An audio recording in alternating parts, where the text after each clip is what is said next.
Hi friends, welcome to WizBusters. I'm Emma, and in this table we have two countries, Canada and Puerto Rico. Notice that there are extra spaces in these cells.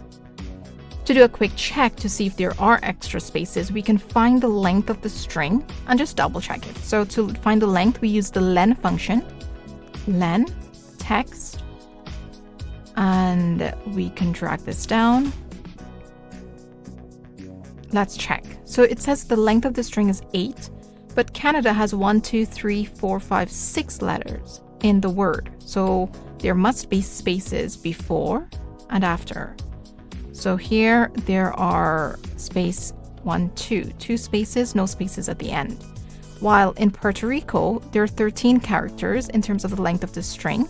But if we count Puerto Rico 1, 2, 3, 4, 5, 6, the space in the middle 7, 8, 9, 10, 11. So there should be 11. So there are some spaces before and after this country. So to use the trim function, we want to remove the spaces before and after. So we type in equal trim and we reference the cell. We can autofill. Now we've got Canada and Puerto Rico, and it looks like if there are no spaces.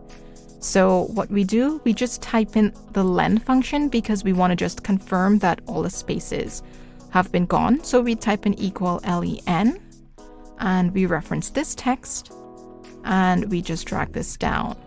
So it says that the length of this is 6 characters. So Canada 3 and 3, 6, so that's correct. And Puerto Rico 11, as we counted before, it should be 11. 5, 6, and 4 is 10 and 11. So there we go, my friends. That's how we use the trim function. I hope you found this video helpful. Don't forget to hit the subscribe button to get more videos like this and hit the bell to get notifications of the latest videos out. See you in the next video.